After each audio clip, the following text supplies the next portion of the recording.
Mari kita berdoa. Bapa yang baik, firman-Mu lewat Gembala Senior sudah kami dengar. Dan biarkan firman, arahan yang kami dengar itu betul-betul bertumbuh di dalam hidup kami. Dan betul-betul itu bisa menguasai seluruh kehidupan kami. Kami tahu bahwa sampai selamanya firman-Mu tidak akan pernah berlalu. Untuk itu kami mau terus diarahkan lewat firman-Mu. Terima kasih Bapa, di dalam nama Tuhan Yesus Kristus semuanya sama-sama katakan amin. Puji nama Tuhan. Saya mengajak kita membuka dalam 2 Korintus pasal yang ke-9 ayatnya yang ke-10. Saya ingin share tentunya dengan tema yang sudah menjadi tema di keluarga besar kita, Rock Ministry. Tahun ini adalah The Year of Reproduction. Bagaimana kita harus berproduksi. Berproduksi salah satunya kita menghasilkan emerging new leader. Kita menghasilkan pemimpin-pemimpin baru. Berproduksi juga kita semakin mempersiapkan anak-anak kita. Kita semakin memperlengkapi anak-anak kita. Sehingga mereka bisa bertumbuh menjadi besar, kuat, dan memiliki dampak yang luar biasa bagi dunia ini. Katakan amin. Tetapi jangan lupa bahwa kalau kita berbicara tentang reproduksi, ya, kita nggak boleh melupakan yang namanya benih. Katakan benih. Ya, saya suka mangga. Saya punya cita-cita kalau nanti punya rumah sendiri, saya kepingin di rumah saya ada pohon mangga. Tentunya pohon mangga yang menghasilkan buah mangga supaya bisa dinikmati. Saya kepingin bukan cuma menghasilkan mangga, tetapi saya pengen pohon itu bertumbuh besar sehingga menjadi tempat perteduhan buat yang ada di rumah itu. Tetapi kalau bicara pohon yang begitu besar tadi, bicara tentang buah, semuanya dimulai dari apa? Benih. Ya, makanya itu saat ini saya memberi tema adalah tentang benih. Karena dari benih yang kecil itu akan menghasilkan sesuatu yang besar, bisa dinikmati, ya. Kemudian bisa menjadi bahasa saya gini, bisa memberikan keindahan bagi lingkungan yang ada. Kalau kita pergi ke sebuah kompleks, kita pergi ke sebuah lingkungan, ya, daerah gitu ya, pasti salah satu yang kita perhatikan adalah pohon-pohonnya. Kalau pohon-pohonnya masih kecil-kecil, yang ada apa? Panas.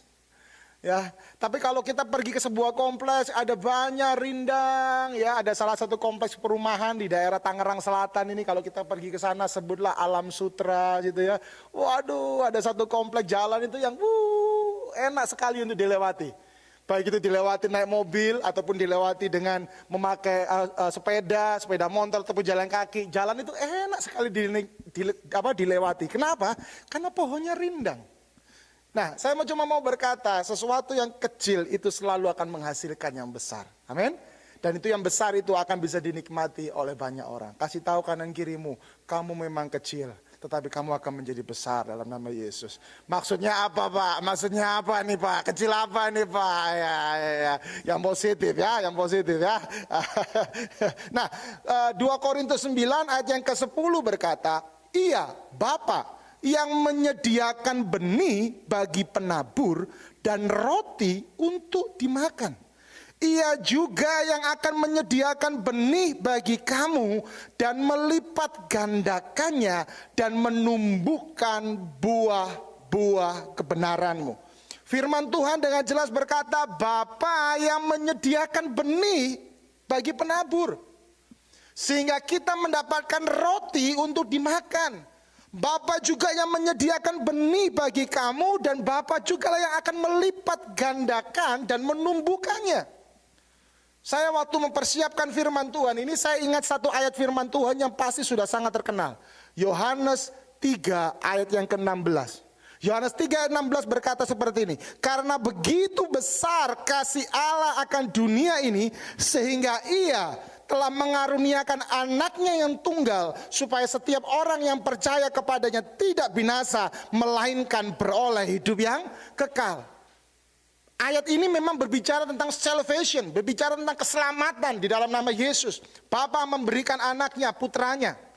Tetapi ketika saya mempersiapkan firman Tuhan ini, Tuhan ingatkan kembali ayat ini kepada saya. Maksudnya apa, Pak?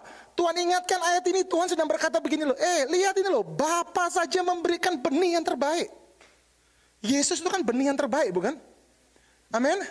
Yesus benih yang terbaik. Tapi jangan lupa, Yesus bukan hanya memberikan keselamatan. Benih itu bukan hanya memberikan keselamatan, tetapi itu juga menandakan bahwa Bapalah sumber daripada segala benih yang ada di muka bumi ini. Katakan amin. Makanya itu, apa yang kau mau tabur tahun ini, the year of reproduction ini, apa yang kau mau tabur, temukan benih dalam kehidupanmu. Karena Bapa sudah memberikan benih yang terbaik dalam nama Yesus. Dia berikan ke dalam dunia. Tetapi saya juga ingat dalam roh saya, Tuhan sedang berkata bahwa Bapa bukan cuma sekedar memberikan Yesus menjadi benih bagi dunia, tetapi juga Dia sudah memberikan engkau dan saya bagi dunia ini. Wow. Berarti engkau dan saya adalah benih yang juga Bapa berikan bagi dunia. Dan firman Tuhan tadi sudah kita baca, bahwa memang Bapalah sumber daripada segala benih. Saya akan sedikit memberikan pendahuluan dari kitab 2 Korintus.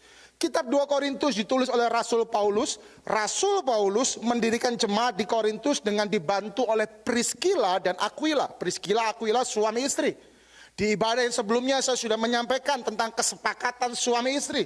Saya sudah sedikit menyinggung juga tentang Priscilla dan Aquila. Dan di ibadah kali ini saya juga berkata, Priscilla dan Aquila suami istri yang membantu pelayanan Paulus. Salah satunya membantu pelayanan Paulus di kota Korintus. Ya, Paulus mendirikan jemaat di Korintus selama 18 bulan pelayanannya. Wow, 1 tahun setengah. 1 tahun setengah. Rasul Paulus dengan dibantu oleh Priscilla dan Aquila merintis jemaat Tuhan di kota Korintus. Karena Paulus yang merintis secara langsung, maka Paulus dan jemaat Tuhan di kota Korintus memiliki kedekatan. Katakan kedekatan. Katakan kedekatan. Ya. Paulus memiliki kedekatan dengan jemaat Tuhan yang ada di Korintus. Ya. Karena Paulus memiliki kedekatan, Paulus memiliki satu rasa tanggung jawab yang kuat dalam dirinya. Betapa dia harus mengajarkan kebenaran demi kebenaran firman Tuhan kepada jemaat Tuhan. Dan salah satu yang Paulus ajarkan, salah satu yang Paulus tekankan di dalam ayat yang sudah kita baca adalah apa? Benih. Mengapa Paulus menekankan kepada jemaat di Korintus bahwa Bapa yang memberikan benih? Coba perhatikan ayat itu Bapak Ibu. Ya. Dikatakan sangat jelas, iya Bapa menyediakan benih. Kenapa Paulus menekankan itu di awal? Nah, saya mau berkata seperti ini. Kota Korintus itu adalah kota metropolitan, seperti kota-kota besar yang ada di dunia ini. Mungkin contohnya kalau di Indonesia, salah satu kota metropolitan adalah Jakarta. Walaupun ada lagu yang berkata siapa suruh datang Jakarta gitu.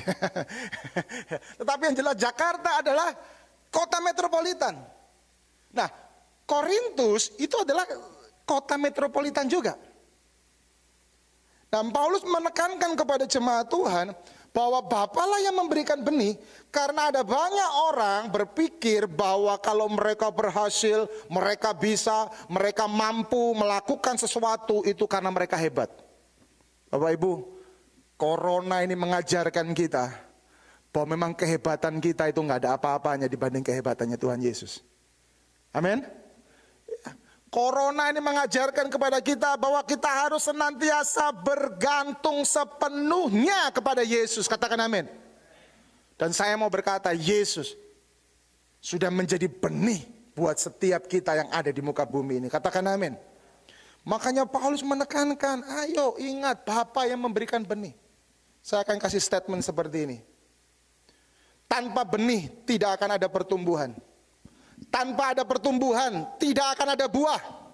Tanpa ada buah, tidak akan ada bisa yang dinikmati. Amin. Tanpa benih tidak ada pertumbuhan. Tanpa ada pertumbuhan, ya, tidak ada apa? Buah. Tanpa ada buah, tidak ada yang bisa dinikmati. Jadi tahun ini mari minta sama Tuhan supaya engkau bisa menabur benih, sehingga benih yang kau tabur itu akan bertumbuh, menghasilkan buah, engkau menikmati buahnya itu. Katakan amin. Ya, jadi semuanya dimulai dari apa? Benih. Dan Paulus juga berkata, selain benih, yang Paulus tekankan juga yang namanya buah-buah kebenaran. Dari benih terjadi pertumbuhan, ada buah, kemudian buahnya bisa dinikmati. Paulus juga menekankan yang namanya apa? Buah-buah kebenaran. Dalam Alkitab ada beberapa, saya hanya sebutin 3 saja, ya, karena saya pendeta 3 poin, kebanyakan seperti itu. Ya, ada beberapa jenis buah, tapi ada 3 saja yang mau saya sebutkan. Yang pertama adalah buah-buah roh. Kasih, sukacita, damai sejahtera, kesabaran, kemurahan, kebaikan, kesetiaan, kelemah lembutan, penguasaan diri. Ada 9 buah roh, itu harus kita hasilkan. Kemudian yang kedua, buah yang kedua yang harus kita hasilkan adalah buah apa? Buah-buah pertobatan. Amin. Pertobatan itu bukan cuma sekali, terus menerus. Katakan amin. Katakan amin.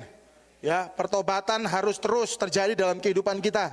Karena kita terus berjuang untuk kita bisa menjadi sempurna seperti Yesus. Dan untuk berjuang itu diperlukan apa? Pertobatan. Alkitab mengajarkan ada buah-buah pertobatan. Tetapi dalam konteks ini tadi, ayat yang kita sudah baca, Paulus juga menekankan yang namanya buah-buah kebenaran. Nah, kata kebenaran di dalam ayat yang sudah kita baca tadi, kata kebenaran di situ memakai kata dikaisune.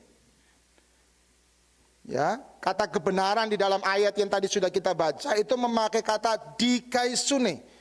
Itu artinya lurus tapi lebih dari lurus. Nah itu, gimana itu ya? Lurus tapi lebih dari lurus. Benar tetapi lebih daripada benar.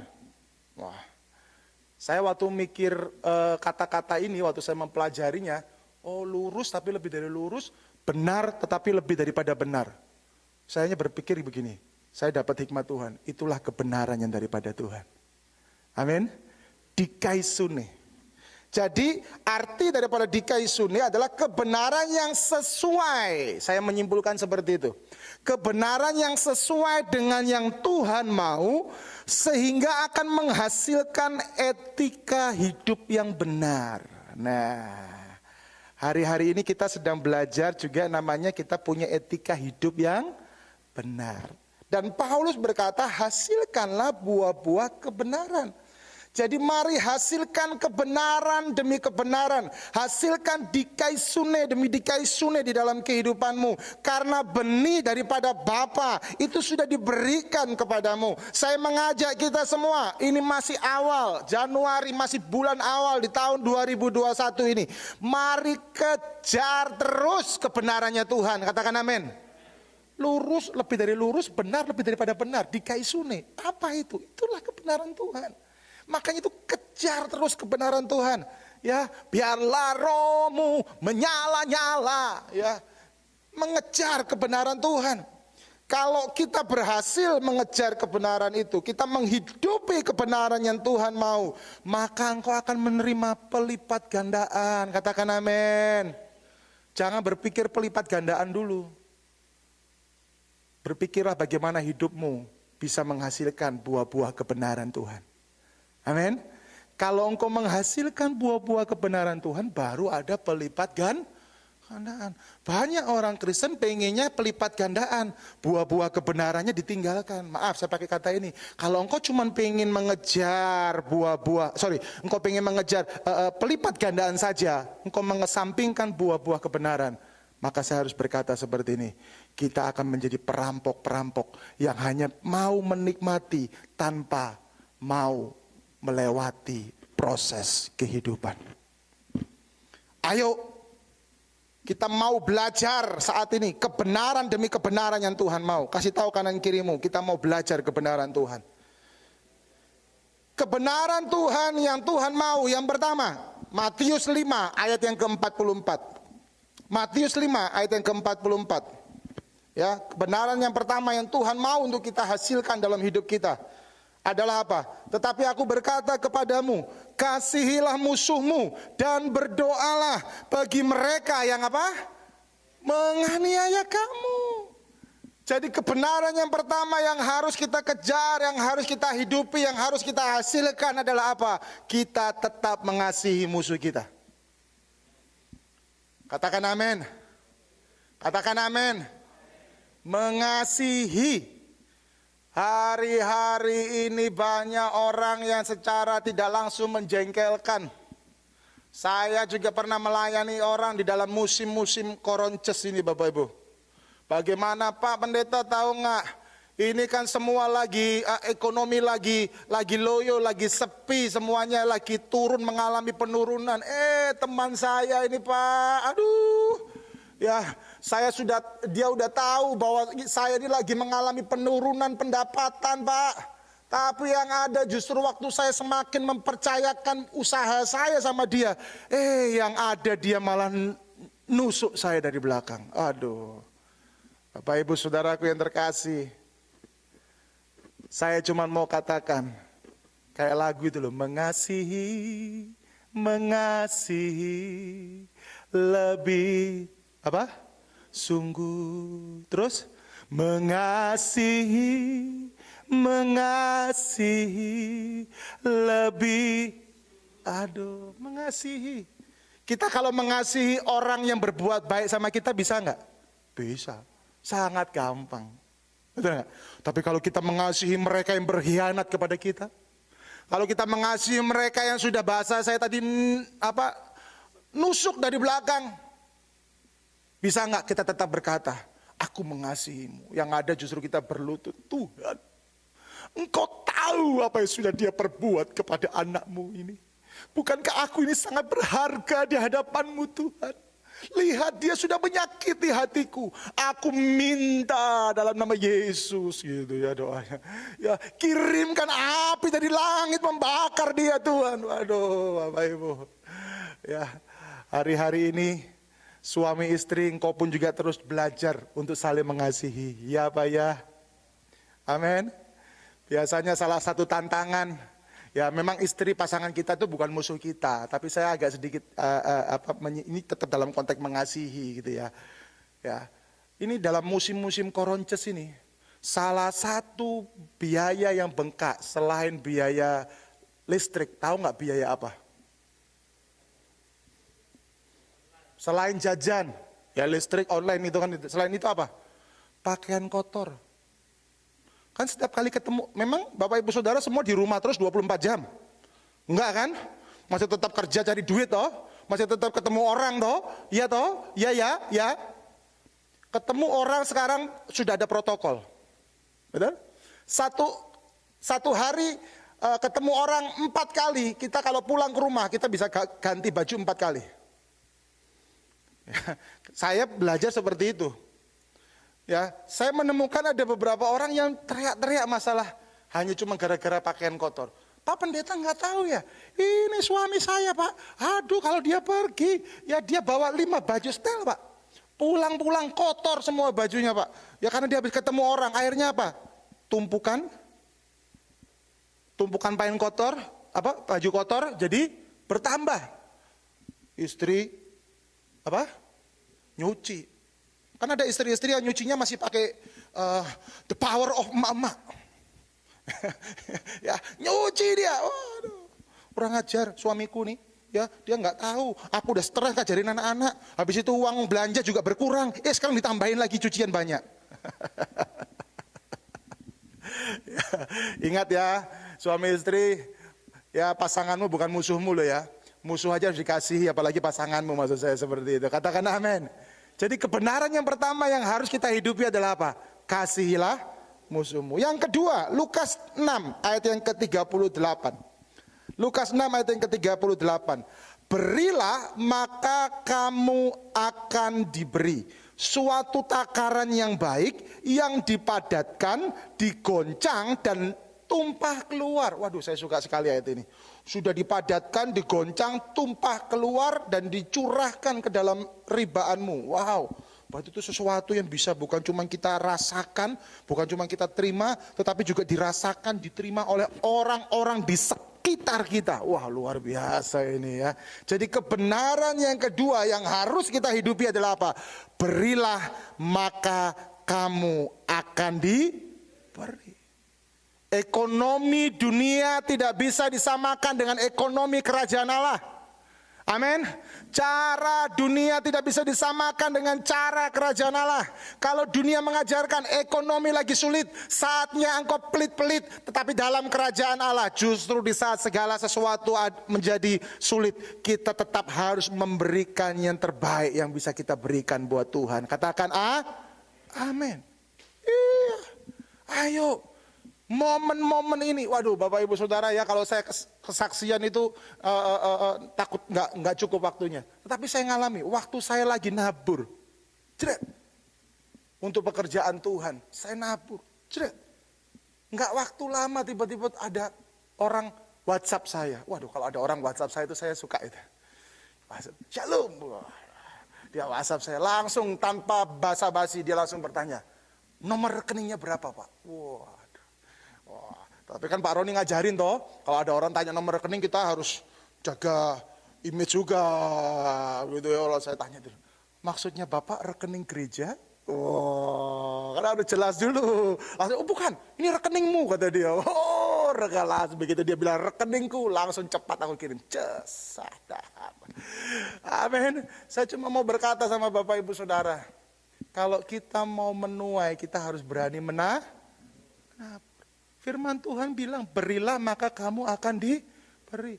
Ada seorang ibu ya di kota Denpasar, ya, jemaat rock juga. Ya, bagaimana karena kondisi COVID ini dia tidak bisa mengembalikan perpuluhan. Tetapi ketika dia sama anaknya sepakat untuk tetap menabur bagi Tuhan, walaupun mereka nggak bisa kasih perpuluhan, tetapi mereka menaikkan jumlah persembahan mereka, persembahan umum mereka dinaikkan sama mereka. Ternyata Bapak Ibu Saudara, sekarang kalau Bapak Ibu Saudara ke Bali, saya lupa nama toko kafenya apa. Itu beli coklat aja, homemade ya, ibu itu bikin coklat ya, produksi sendiri. Ya, beli coklat itu ngantri Bapak Ibu. Saya cuma mau berkata, berilah maka kamu akan diberi. Ada banyak orang-orang di luar sana yang membutuhkan. Ya, gereja kita ya sebulan bisa 2 kali kita menabur nasi kotak bagi masyarakat yang ada di sekitar. Ini kelihatannya sepele, tapi saya katakan go ahead, lakukan. Kita percaya apa yang kita tabur akan kita tuai. Amin. Saya bicara kita ini bukan cuma saya ataupun hamba-hamba Tuhan, tetapi gereja ini dan juga jemaat Tuhan akan menuai. Katakan amin. Yang ketiga adalah apa? Kebenaran yang ketiga adalah apa? Hormati Tuhan. Ya, Yesaya 42 ayat yang ke-12 berkata, baiklah mereka memberi penghormatan kepada Tuhan. Kebenaran yang ketiga adalah apa? Hormati Tuhan. Saya salut sama Bapak Ibu Saudara yang beribadah di rumah. Salut. Saya kasih hormat. Karena ibadah di rumah itu nggak mudah loh Bapak Ibu. Setuju nggak? Kalau kita ke gereja gini, pasti yang ada di pikiran kita pakai baju yang rapi. Kita pakai baju yang rapi, kita mandi dulu, kita semprot parfum badan kita, cos seperti itu. Ya, itu karena apa? Mau kemana? Mau ke gereja, mau beribadah. Tetapi yang di rumah, ini perjuangannya luar biasa loh. Makanya saya salut sama jemaat Tuhan yang ada di rumah. Ya, saya kasih jempol. Wong Jawa ngomong ciami, oh bukan ya. Bagus sekali yang ada di rumah. Kalau di rumah mau ibadah, kita kan harus mandi dulu kan. Berpakaian yang rapi kan. Kok saya lihat wajah-wajahmu tersenyum yang ada di sini? Loh yang di rumah ini luar biasa loh yang di rumah ini. Gitu. Ya nggak ada yang di rumah lagi masak terus sambil ibadah, nggak ada, semua fokus ibadah. Saya percaya itu. Ya, Tuhan lihat itu ya, amin. Loh, bicara tentang hormat itu termasuk menghormati Tuhan dalam beribadah. Kalau di gereja masih gampang, ayo angkat tangan ini. Kalau di rumah, berjuang loh mereka. Makanya salut yang di rumah. Terus tingkatkan kebenaran itu dalam hidupmu. Amin. Ya, lagi masak. Konde di sini, ya, nggak sadar ibadah, lagi nikmati gitu, tiba-tiba anak teriak, suami teriak, istri teriak, ma kopi, ya apa, oh nyanyi, wah itu luar biasa, gangguannya di rumah ini luar biasa. Kalau di gereja kan semua di silent bisa ya, kalau di rumah nggak sulit tuh silent, karena handphonenya kan yang dipakai untuk itu. Jadi sebetulnya saya percaya perjuangan yang di rumah beribadah ini luar biasa sekali, luar biasa berat. Saya salut sama kalian semua. Menghormati Tuhan itu berbicara bagaimana sikap ibadah kita dimanapun kita berada tetap sama. Katakan amin. Saya menghormati Pak Roni. Walaupun saya panggil beliau Babe, saya menghormati dia.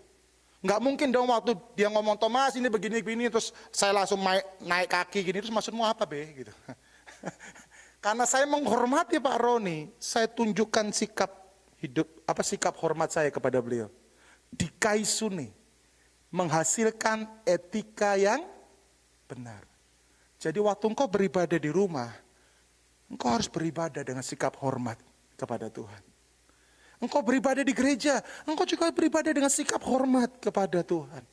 Makanya saya sering kali cerewet. Anak-anak sering kali saya cerewet. Ya, yang melayani sering kali saya cerewet. Apa? Fokus ibadah, jangan sibuk main HP. Karena kalau engkau sibuk main HP untuk hal-hal yang nggak penting, engkau ini sedang beribadah. Masa ada di sini ketemu Pak Jokowi, gitu ya kan? Dari awal sampai akhir engkau sibuk main handphone, Pak Jokowi ngomong aja ini foto, semua engkau sibuk main handphone, enggak kan? Bahkan engkau pakai masker kalau lagi mau foto sama Pak Jokowi, apa yang kau lakukan? Buka maskermu pasti kan. Maksudnya itu kan sikap hormat kita gitu. Sama Tuhan itu harus seperti itu, katakan amin. Yang keempat, Matius 6 ayat yang ke-24. Saya undang kita bagi berdiri bersama-sama. Yang keempat adalah apa? Matius 6 ayat yang ke-24. Kamu tidak dapat mengabdi kepada Allah dan kepada Mamon. Yang keempat, kebenaran yang keempat adalah apa? Jangan menyembah Mamon. Jangan menyembah Mamon. Corona ini mengajarkan kita salah satunya apa? Keuangan kita nggak bisa kita andalkan. Amin. Semua kita butuh uang. Tetapi jangan lupakan, sehebat-hebatnya kita harus punya prinsip bahwa Tuhanlah sumber berkat kita. Amin. Tuhan sumber berkat kita. Jangan nyembah Mamon. Orang yang menyembah Mamon dari pagi sampai malam, sepanjang hidupnya cuma kerja. Nggak ada waktu untuk keluarga, nggak ada waktu untuk merawat dirinya, nggak ada waktu untuk me time, nggak ada waktu untuk melayani, nggak ada waktu untuk beribadah, semuanya kerja. Dan dia berkata, waktu itu sangat mahal buat saya. Kebenaran yang keempat, jangan menyembah Mamon. Kebenaran yang kelima, yang terakhir adalah apa? Efesus 4 ayat yang kedua. Hendaklah kamu saling membantu. Tunjukkanlah kasihmu dalam hal saling membantu. Kebenaran yang kelima adalah apa? Saling membantu. Jemaat Tuhan, yuk, musim corona ini kesempatan kita bahu-membahu saling membantu. Saya bersyukur buat beberapa anak-anak muda kita yang luar biasa sekali. Ibadah online ini bisa berjalan, salah satunya memang karena Tuhan lewat mereka, orang-orang yang luar biasa. Boleh kita kasih aplaus dulu buat tim media kita. Waduh, itu kita awal-awal taping itu salah satunya Sinar itu. Waduh, tuh sinar kemuliaanmu itu betul-betul kemuliaan itu. Waduh, Bapak Belur kita, ya Barni bantu, wow, semua banyak, Pak Heri, ya, banyak lah, mungkin saya nggak bisa sebutin satu persatu. Tapi saya bersyukur di gereja kita ini menangkap apa yang saya rindukan. DNA gereja kita itu adalah keluarga. Saya mengajak kita semua, yuk saling membantu. Amin. Saling membantu.